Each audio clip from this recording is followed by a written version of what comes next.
So this is the start of the war. Not much happened per se. The Soviets were able to move up a few of their divisions here.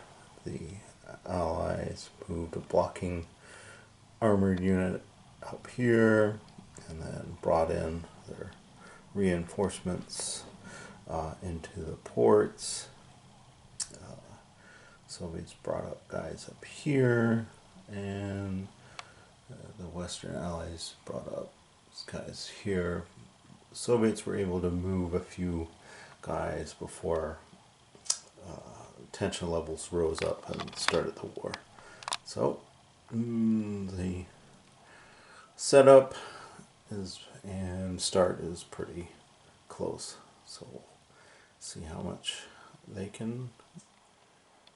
So this is Iron Curtain, scenario 10.2. This is the 1945 Soviet attack. It's same setup as 10.1, other than the fact that now that the Soviets are attacking and their objectives are Hamburg there, those ones, then that town there, can't see what it is, 3 city hexes in the Ruhr. We got Frankfurt here is the other one. Then we go down here to Munich, and then Stuttgart here. Yeah, Stuttgart. This one looks pretty much, I'm thinking the Soviets are going to go for these 3 here and the 3 in the Ruhr. Is probably the best, instead of trying to fight down for the other 3 there through the mountains. But if the forces get denuded down in the south area and they take these 3, taking the 3 in Bavaria instead of the Ruhr might be an option. But we shall see if the Soviets can do this, now that I know how the CRT kind of works a little bit better after the first episode scenario, which the Western Allies got pretty close on turn 8. So we'll see if the Soviets can do that with a lot slower movement factors and combat power on all their little infantry units. So this is the beginning of the 4th turn. The first 3 turns had no weather, so the air forces have done a thing. Soviets has pushed close to Hamburg and the other town objective.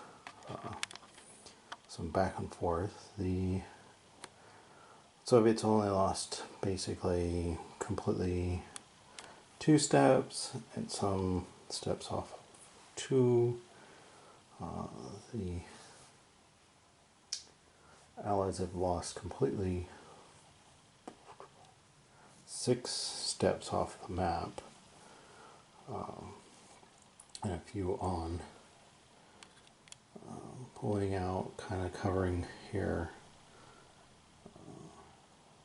on the southern area, but mostly the terrain is slowing everybody down here, but pushing across the center is the main goal for the Soviets, pushing through this a lot easier terrain towards the Ruhr down here. And it's so far going okay.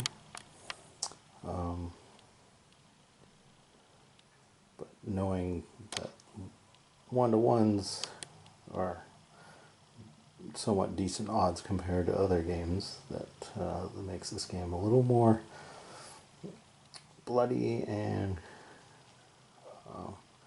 interesting, going for those one-to-one risk rolls occasionally. So on to turn 4. See if we get better weather. So this is the beginning of turn 5. A bit of attack, counter-attack. Good rolls, bad rolls. The allies tried to take out these units and rolled snake eyes. Over here did a good combination attacks, wiped out some steps and pushed back units. Also the French did too. The Soviets are pushing here, fixing the line there to use the main river to defend. Cover the bridge here. The Allies keep attacking this guy here and keep losing. I might just pull back and just let them batter their heads against the Allied units there, because they have a distance there to get to Munich, and it's already turn 5.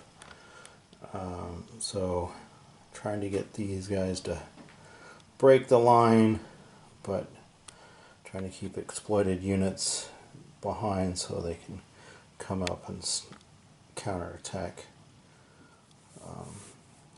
here.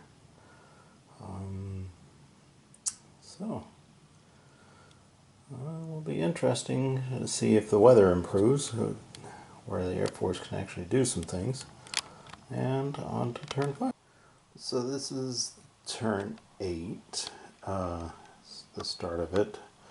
And in the air war here, the Soviets have been rather unlucky in their die roll, and the Allies have not. They are down to 1 strike unit, and the Soviets got 2 fighters and 3 bombers, so it's looking up for them on that front.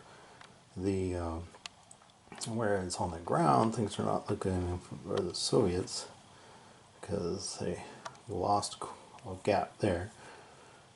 They're bashing their heads along the line here, but it's like once they push forward, Allies can plug the hole and counterattack, and getting better odds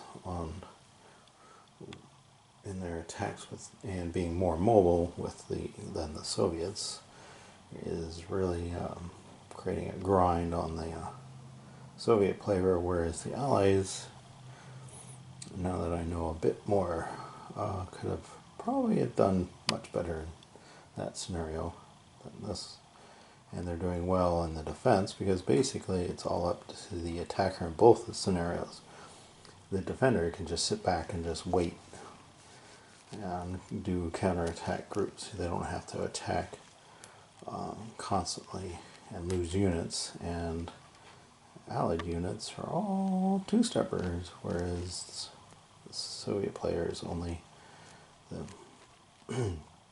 mechs are two-steppers. So it creates gaps when you start losing steps, and those 2, 3, 5s are not potent enough to bash through the defenses here.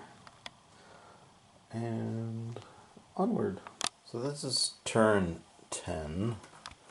I'll cover the glare. Beginning of turn 10, Soviets kind of punched holes in the line with their air power. Kind of helped riddle the line a little bit. Up here, kind of broke out, but the Allies kind of reorganized a little bit, and with the higher mobility, they can really cover and kind of stymie the Soviets well.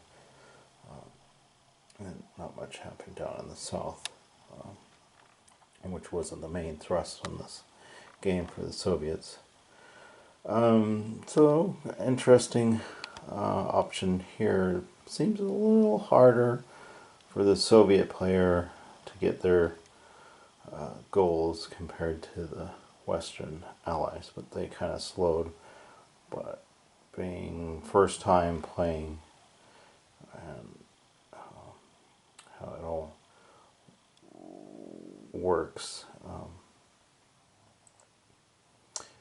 playing suboptimally, and so I give the edge to the Western allies in these two scenarios,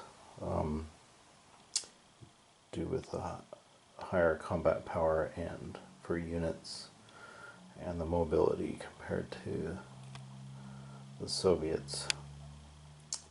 But fun little games. On to the next one.